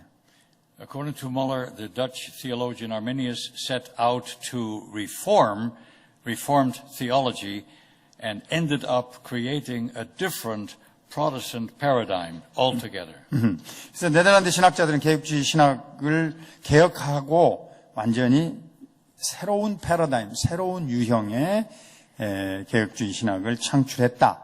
이렇게 평가를 했습니다. Carl Banks, who has written an excellent biography of Arminius, he argues for the view that Arminius' theology represents an adjustment and development within Reformed theology, not an intrusion of Pelagianism or humanism from the outside. 이제 리차드 몰러 박사보다도 한 20년 전에 이 알미니우스의 생애와 신학으로 박사학위를 받은 분이 칼 뱅스인데요. 이 사람은 알미니우스 신학을 훨씬 더 긍정적으로 이렇게 좋게 생각을 하고 개혁주의 신학 안에서 좋은 새로운 제안을 내놓은 거다. 펠라기우스주의도 아니고 인본주의적인 견해도 아니었다. 이렇게 옹호로를 펴는 입장도 있습니다. Personally, I believe that Muller's assessment is closer to the truth than Bang's. 이제 개인적으로 나는 이 선생님은 이 목사님은 뮬러의 평가를 더 타당한 것으로 받아들입니다. 뱅즈보다는. Arminius himself may have understood his theology to be no more than an adjustment, believing that he remained basically reformed in his thinking, but his followers, soon after his death, began to show signs of leaning to humanism and rationalism. 예. 알미니우스 자신은 나는 개혁주의 신학 안에 있었다. 나는 개혁주의 사상을 가지고 약간 수정했다. 이런 식으로 말할지 모르지만 우리가 이제 오늘날의 입장에서 그의 추종자들까지를 포함해가지고 전체적으로 종합해 보면 인본주의나 이성주의로 기울어졌다는 그런 신호들을, 그런 흔적들을 이 운동과 이 신학적인 흐름 속에서 찾아볼 수 있기 때문입니다. The Synod of Dort, having condemned the views of Arminius and his followers, expelled and exiled the remonstrants. 자, 그래서 1618년에서 19년 돌트 총회에서 이 사람들을 이단으로 정죄했고 이 학론파들을 추방시켰습니다. But the exile proved to be temporary, because in 1626, Yeah. the government allowed them to return and to open a theological seminary in Amsterdam where students could be trained in Arminian theology without interference from the government. 예. 그 다음에 이제 이 사람들 추방한 걸로 영원히 그냥 교회나 목회사역 못하게 했느냐? 그렇지 않아요. 1626년에 정부가 이들을 다시 귀환하도록 허락해 주었고 학교도 세우라고 그러고 학생들 가르칠 수도 있게 하고 목회도 하게 했고 그리고 어디서든지 다 자유롭게 그들의 주장을 말할 수 있게 허용을 해 줬어요. The quality of the education given at this seminary bore little resemblance to the views contained in the 5 points of the Arminians, which they had submitted to the Synod of Dort for examination. 이제 그들이 다시 so they are not close to 5 point. They were not close to even the 5 points of the Arminians. The Arminians had set forth their views at the Synod of Dort. Yeah. And these were... When they come back to the Netherlands again. Yeah. Yeah.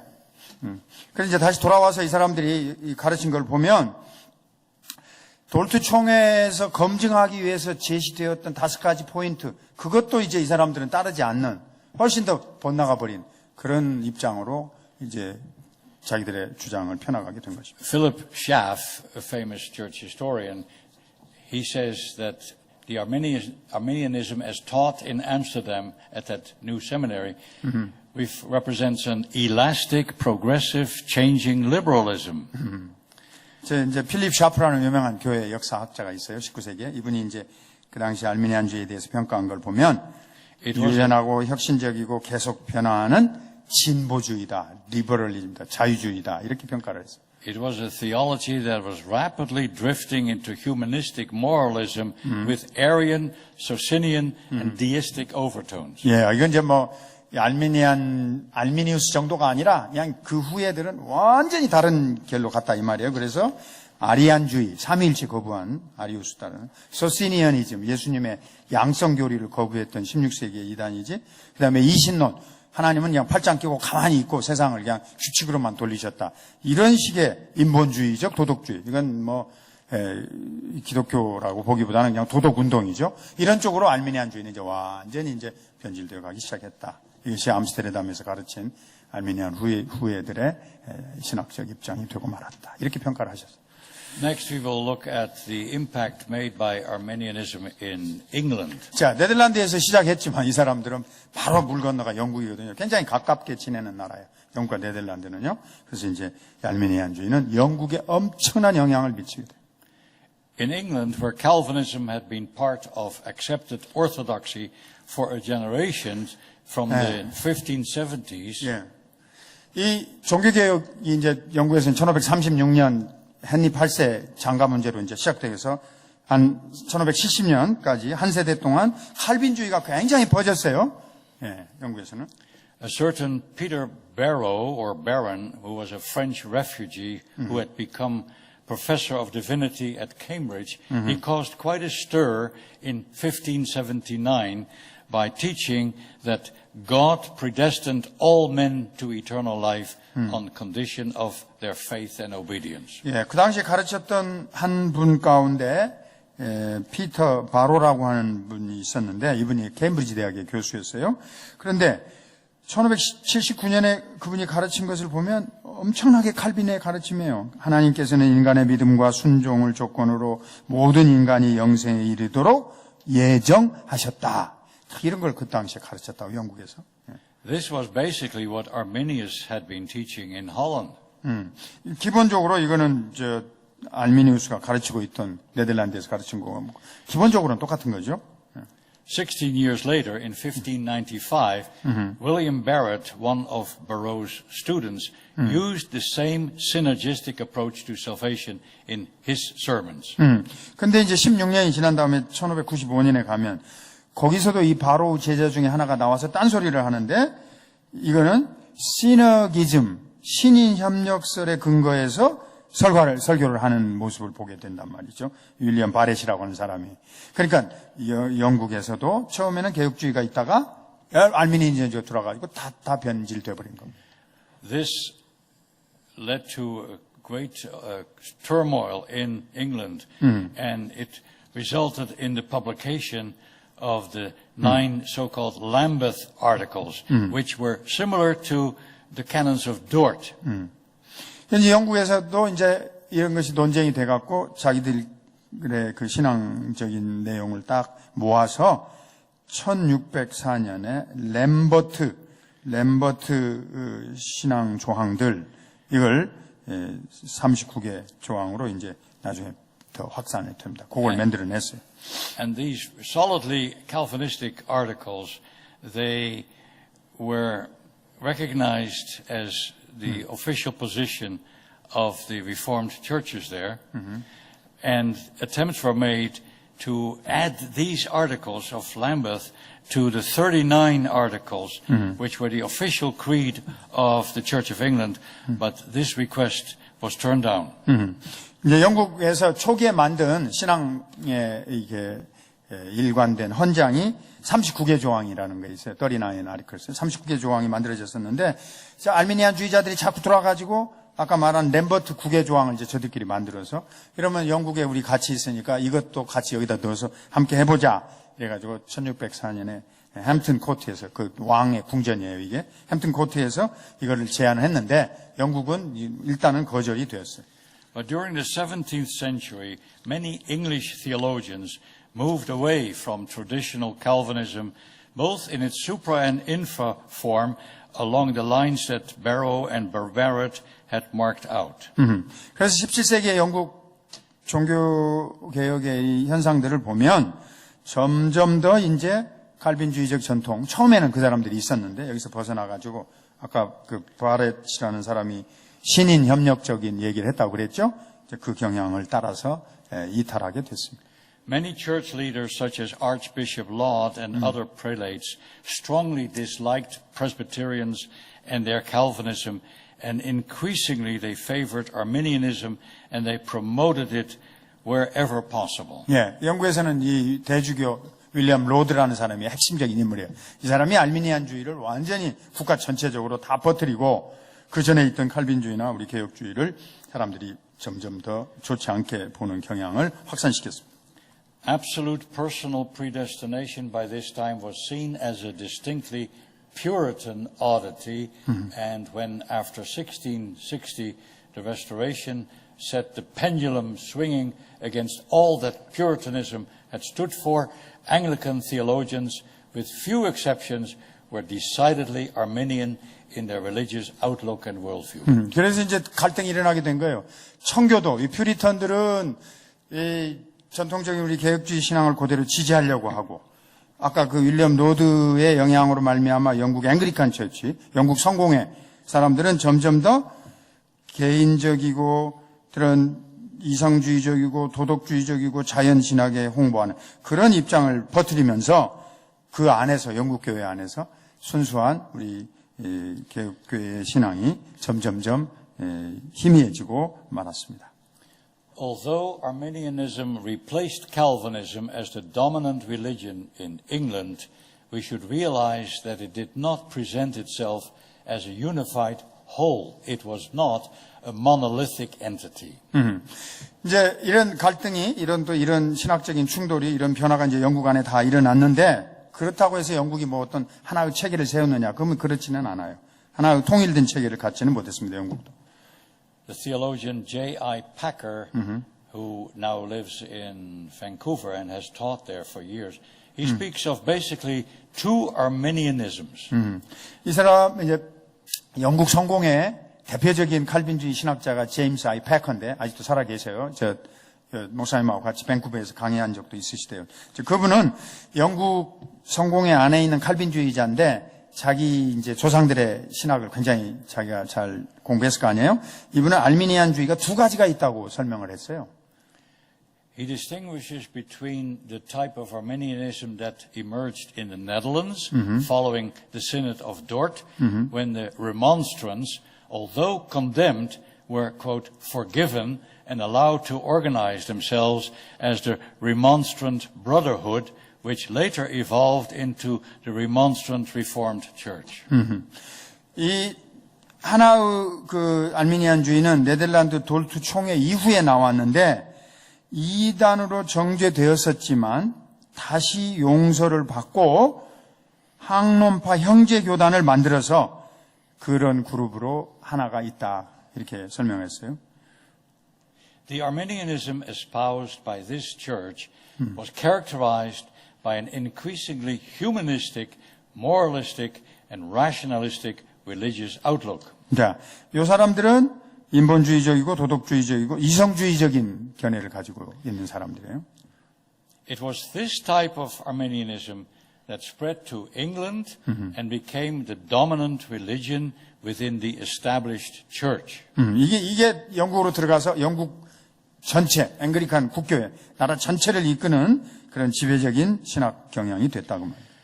But in the 18th century, another type of Arminianism called Methodism sprang up in England, associated with John Wesley. 자, 다른 종류의 알미니안주의가 있는데 이것은 우리가 감리교라고 부르는 그리고 시기적으로 여기보다 한 100년 뒤에 나중에 나왔는데 이게 알미니안주의의 또 다른 형태로 나오는 영국에서의 모습이라고 말해요. 두 종류의 알미니안주의가 있다고. And Wesley became the most influential Arminian of all time. 그래서 그 중에 대표적인 인물이 요한 웨슬레고 부흥운동을 이끌면서 돌아다녔는데 가장 영향력 있는 알미니안주의자다. 이렇게 규정됩니다. So according to Packer, there were now two types of Arminianism.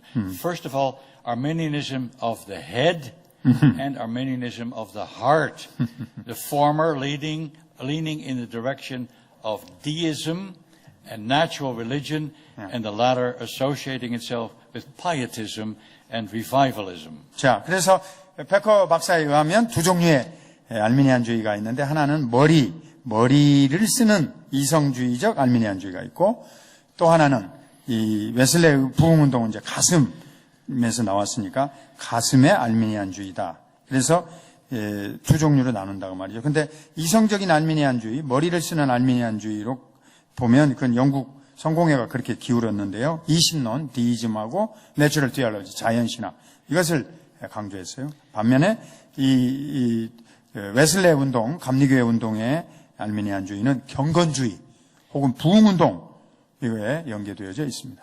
It was this Arminianism of the heart that moved into the mainstream of Protestant life, not only in Great Britain, but also in North America and many other parts of the world. 이제 이 둘 중에서 훨씬 더 많이 퍼진 것, 미국에까지 퍼지고 대륙에 다 퍼진 것은 물론 웨슬레의 부흥운동을 따르는 이런 알미니안주의 운동이었습니다.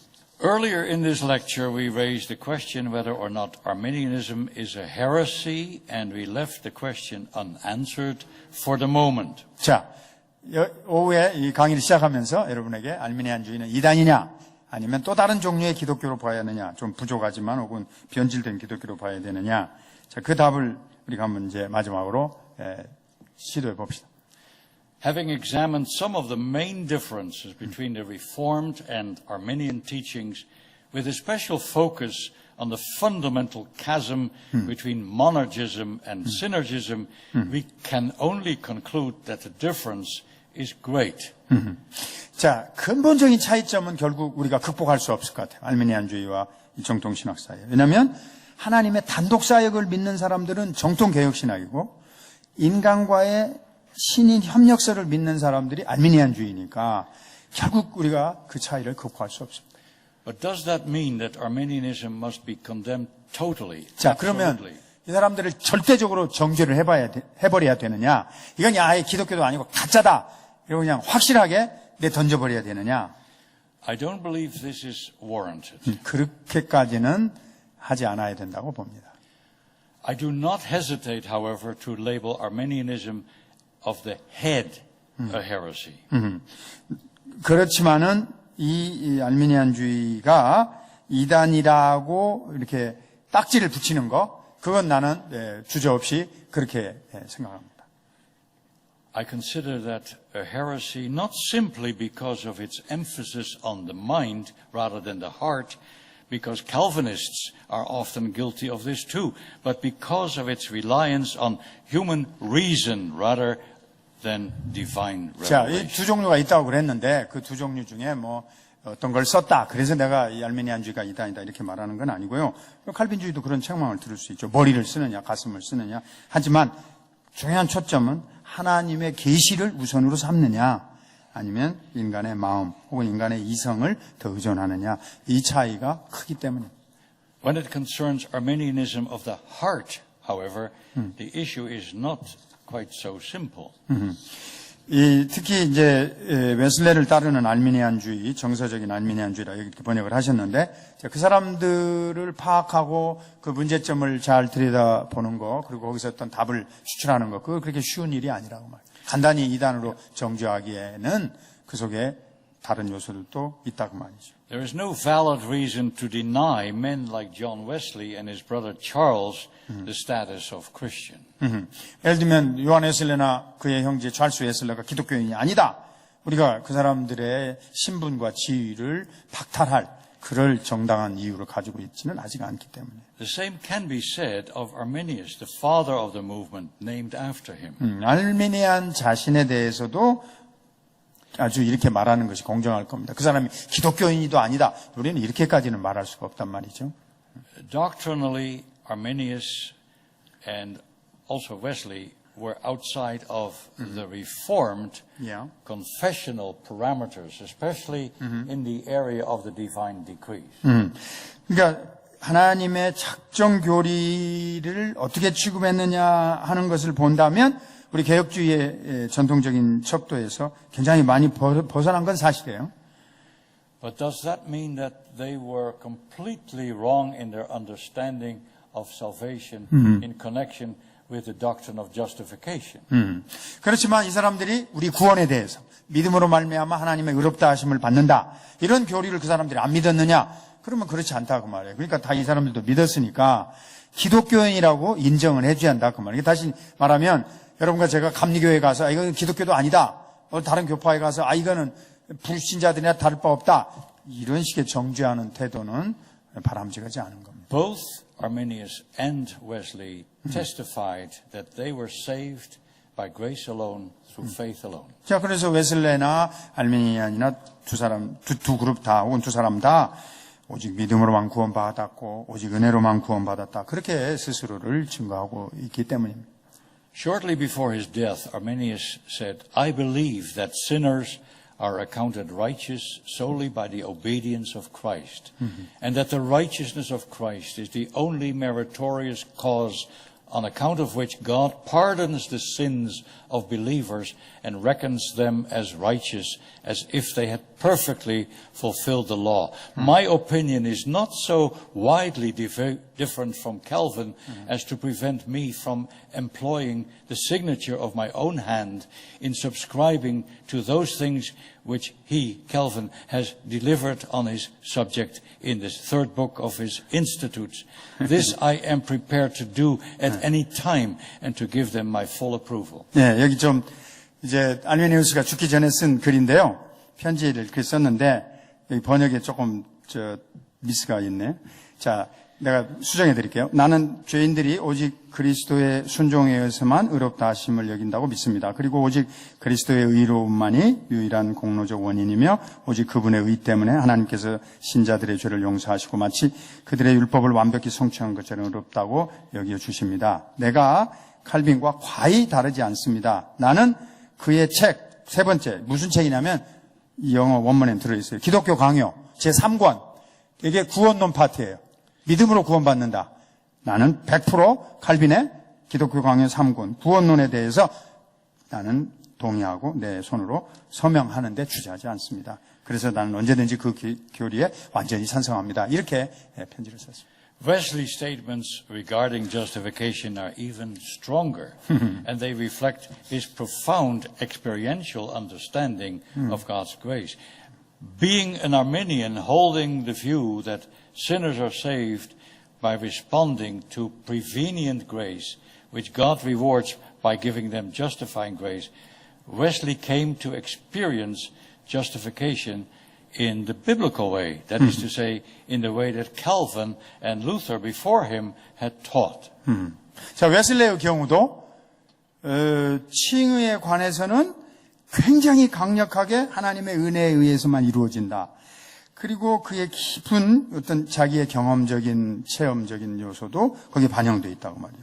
그러니까 웨슬레는 알미니안주의자라고 우리가 말하지만 또 그가 믿는 그 견해를 들어가 보면 죄인이 선행적 은혜에 반응함으로써 이제 인간이 반응한다. 이걸 자꾸 구원에 있어서 강조를 했지만 이런 방식이 사실은 칼빈과 루터의 칭의의 방식대로 경험을 한 것이다 이거예요. 논리를 그렇게 따라가진 않았지만 칼빈과 루터가 주장했던 것과 같이 자기가 의로움을 경험했다라고 주장하는 것을 그렇게 표현했다고 본다면 이 사람들도 기독교인이라고 인정할 수밖에 없는 것입니다. Wesley insisted that the grounds of the death of Christ and that death alone gives us the hope of salvation, that we are forgiven and accepted by God through faith in Jesus Christ. 그래서 우리는 웨슬레가 남긴 말 보면 그는 오직 예수 그리스도 안에서 그리스도의 죽음만을 근거로 해서 하나님께 용서받고 용납받으며 예수님의 속죄적인 대속적인 피 흘리심만을 믿는다. 이렇게 우리가 믿는 것처럼 완벽하게 구원론 부분에 있어서는 차이가 없어요. I know it is getting late and long, but I do want to say a few things more, if you have the patience, about John Wesley. 자, 여러분이 조금만 인내심을 갖고 이제 조금만 더 말하면 끝낼 테니까 자, 웨슬레에 대해서 조금 설명을 더 하는 거 경청해 주시기 바랍니다.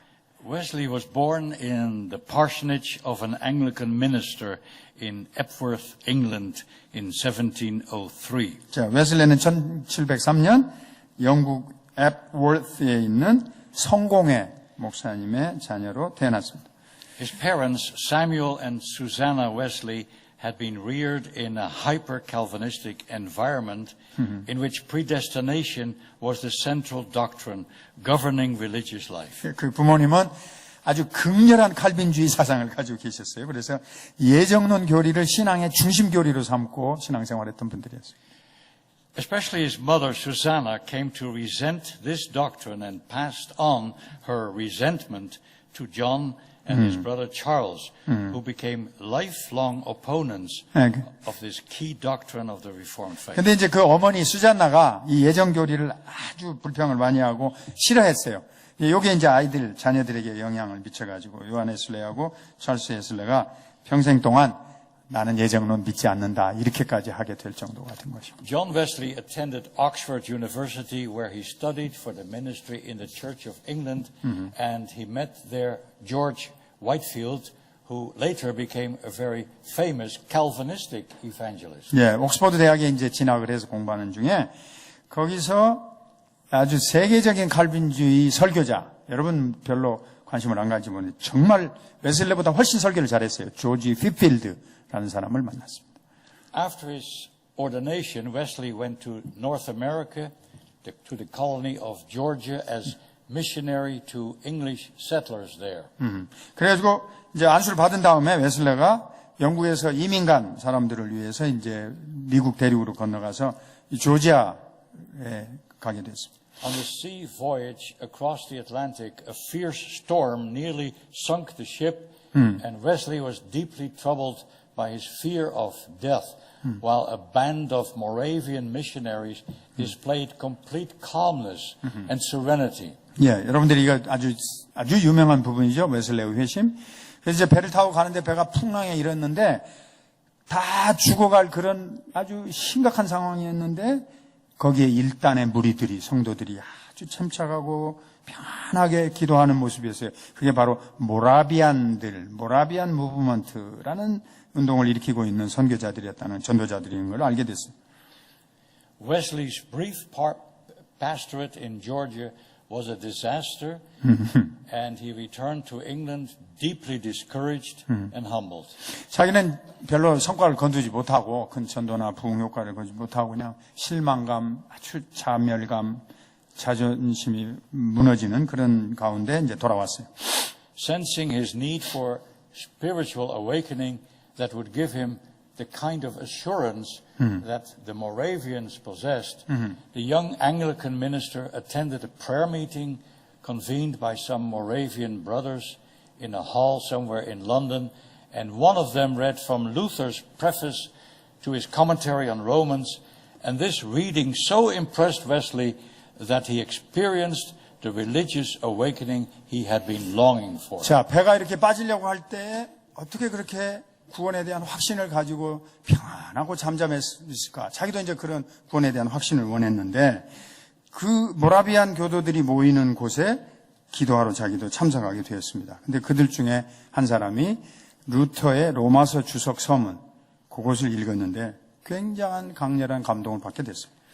Later he wrote about his experience in these words, I felt my heart strangely warmed. I felt I did trust in Christ, Christ alone for my salvation, and an assurance was given me that Christ had taken my sins, even mine, and saved me from the law of sin and death. 여러분들, 루터의 로마서 주석 서문이라는 게 뭐 큰 책이 아니에요. 루터가 번역한 로마서의 앞부분에 조금 써 있는 건데요. 나도 이 부분을 그래서 관심을 갖고 읽어본 적이 있어요. 근데 그 길지 않은 말인데, 거기서 자기가 이렇게 느꼈다는 거예요. 나는 마음에 따뜻함을 느꼈다. 이상하게 따뜻함. 나는 그리스도를 믿는다는 것과 그리스도만이 나의 구원이심을 느꼈다. 그 다음에 그분이 나의 죄, 나 같은 자의 죄를 가져가셨고, 죄와 사망의법에서 나를 구원하셨다는 확신이 있었다. 그 설명이 꼭 루터 거하고 똑같아요. 루터도 9구절에 그런 부분을 설명해놨어요.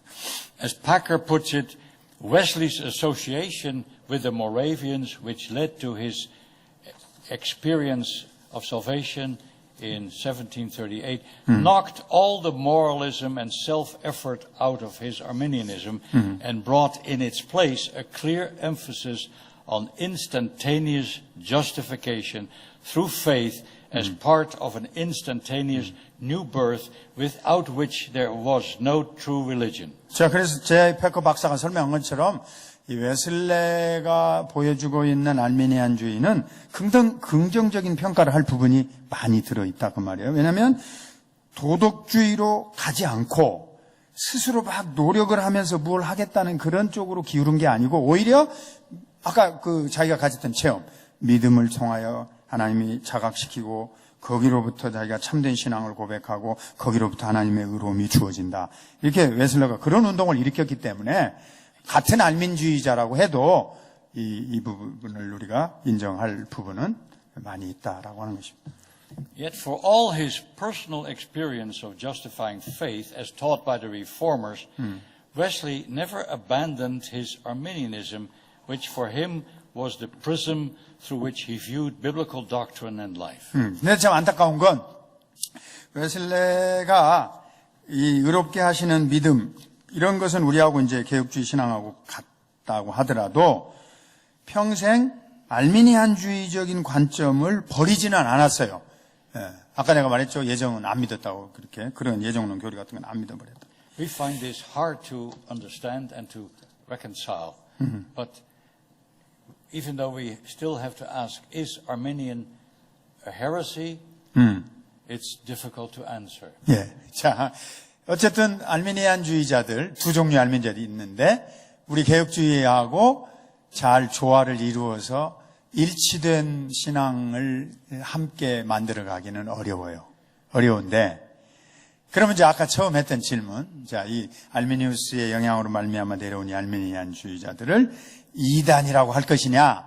우리 목사님은 그러기에는 조금 주저되는 부분이 있다. 이런 말씀. A helpful and balanced view was given by the Puritan William Ames, one of the delegates at the Synod of Dort, who wrote, quote, "The view of the remonstrance as it is taken by the mass of their supporters is not strictly a heresy, that is, a major lapse from the gospel, but a dangerous error tending toward heresy." 이 시대를 가장 잘 체험한 학자 가운데 한 사람이 윌리엄 에임즈라는 신학자예요. 이 사람이 영국에서 건너와서 네덜란드에서 가르쳤어요. 근데 이 사람이 뭐라고 말했냐? 알미니안주의가 이단이냐? 그러니까 뭐라고 대답했냐면 수많은 지지자들에 의해 받아들여지고 있는 학론파들의 견해는 엄밀히 말하자면 이단은 아니다. 그런데 그런 경향성을 가진 심각한 오류다. 이렇게 설명을 했어요. Though he was wrong in his head, he was right in his heart, because that heart was aflame with the love of God for the lost. 자, 머리는 틀렸는데 알미니안주의자들이 가슴은 뜨겁고 따뜻하다고. Traveling thousands of miles on horseback, he crisscrossed England, preaching the gospel wherever people were willing to listen, in churches or in the open air. 네. 쭉 내려가셔서 이제 웨슬레 전도 폭발이라는 게 수천 마일을 돌아다니면서 영국에서 복음을 듣고자 하는 사람이 있으면 노상이나 가리지 않고 어디서든지 웨슬레는 복음을 전파했습니다. He preached over 20,000 sermons, many of which were published in books and tracts. 예, 2만 편이 넘는 설교를 했고 많은 설교와 책자들이 굉장히 많이 보급됐습니다. His brother Charles wrote hundreds of hymns. 그의 형제 찰스는 수백 개의 찬송가를 제작했습니다. Together with Charles and his friend George Whitfield, he crossed the ocean to continue their preaching campaign in the American colonies, which led to the Great Awakening of the 1740s, in which Jonathan Edwards also plays an important, if not the most important part. 예, 그런 이제 웨슬레의 경우 이렇게 영국에서만 한 것이 아니고 미국 대륙까지 건너가 가지고요. 자기 찰스하고 조지 휘필드하고 같이 팀이 돼 가지고 대각성 운동을 일으켰고 그것은 1740년으로 이어져서 조나단 에드워드가 엄청나게 미국에 큰 영향을 끼치는 그런 전체적인 흐름을 만들어냈다고 말이죠. Soon after they had begun their preaching tour in America, a strong difference emerged between Wesley and Whitefield. 미국을 특별히 전도하러 돌아다니면서 웨슬레하고 휘필드하고 사이에 신학적 견해가 서로 다르다 하는 것을 점점 더 느끼게 됐어요. And it had to do, of course, with the view of predestination. 이슈는 그 둘이 갈라지게 된 쟁점은 예정론 때문이었어요. Arminius disagreed with it, certainly with some of its implications, but Whitefield strongly emphasized it. 그래서 웨슬레는 그 예정 교리에 대한 부정적인 생각을 가지고서 자꾸 거기에 딴 얘기를 하고 반면에 조지 휘필드라는 그 대각성 운동의 위대한 설교자는 철저하게 예정론 교리를 고수하면서 강조하려고 했어요. I could say much more about this, but I have to shorten my lecture somewhat, and I go to the summary and conclusion. What should be our attitude towards Arminianism? 자, 이제 마지막 결론에 도달해서 여러분에게 간단하게 그러면 우리가 어떤 태도를 가져야 할 것이냐 이 부분만 말하고 마치겠습니다. Many Reformed people today are saying there is not that much difference between them and us. Let's not argue over small details. 일부 우리 개혁주의 신학자들 가운데 그렇게 시시콜콜한 거 조금 다르다고 한 건데 그 별로 얘기하지 말자, 따지지 말자 이런 입장도 있습니다. But the differences are not so small if we judge them by biblical standards. 자, 그러나 성경의 기준을 들여다 놓고 보자요. 거기다 대입해 보면 이 자그마한 차이점이라고 하는 것은 결코 그냥 넘어갈 그런 것은 아닙니다. J.I. Packer sums it up this way. Arminianism is a slippery slope.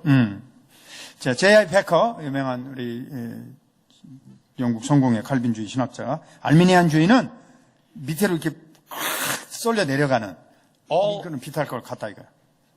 All Arminianisms start from a rationalistic hermeneutic which involve a rationalistic restriction of the sovereignty of God and the efficacy of the cross. 야, 그래서 우리를 어디로 확 끌고 내려가 버리냐면 한 번에 이성주의적 성경 해석, 그것은 하나님의 주권과 하나님의 십자가의 능력에 반대되는 생각이란 말이에요. 자꾸 인간적인 이성적인 생각으로 알미니안주의의 견해에 들어가게 되면 그냥 우리를 끌고서 벼랑으로 떨어져 버리게 만든다.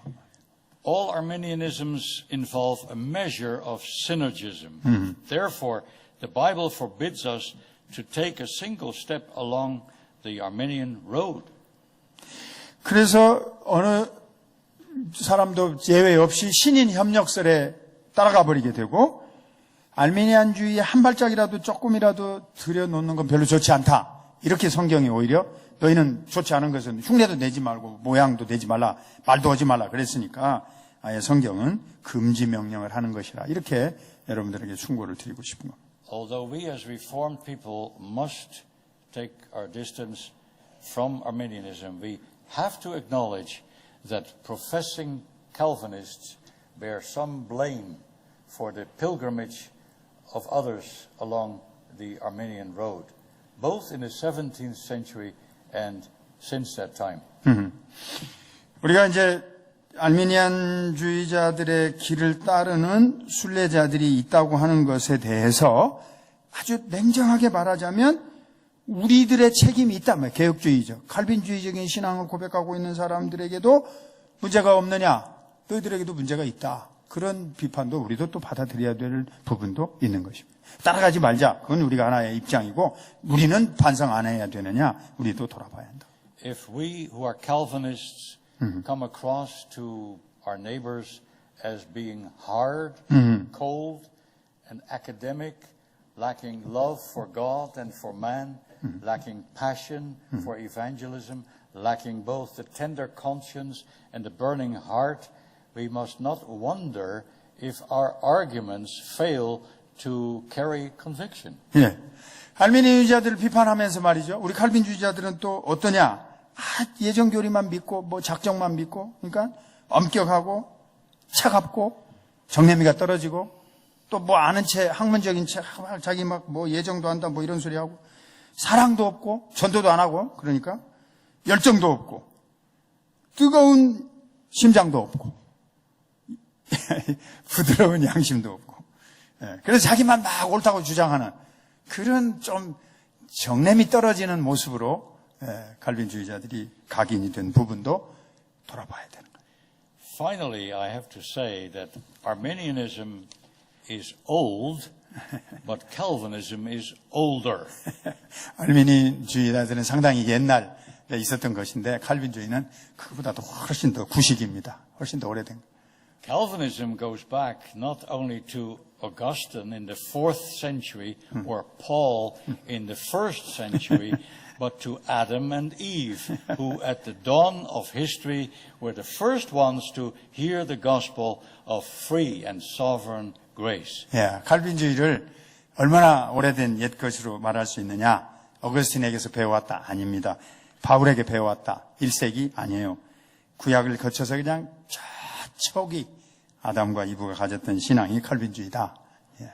The pure gospel was announced to them, our first parents, moments after their fall into sin. Let us therefore ask for the old paths where is the good way and walk therein, for therein alone we will find rest for our souls. Jeremiah 6:16. 자, 예레미야 6장 16절에는요. 여러분과 제가 가야 할 가장 좋은 길은 옛 선조들이 간 길, 그 길이 선한 길이라고 가르쳐 주셨어요. 그래서 우리는 그 길에서 우리 영혼의 평강을 얻을 수 있을 것으로 확신합니다. Amen. And 아멘. 감사합니다.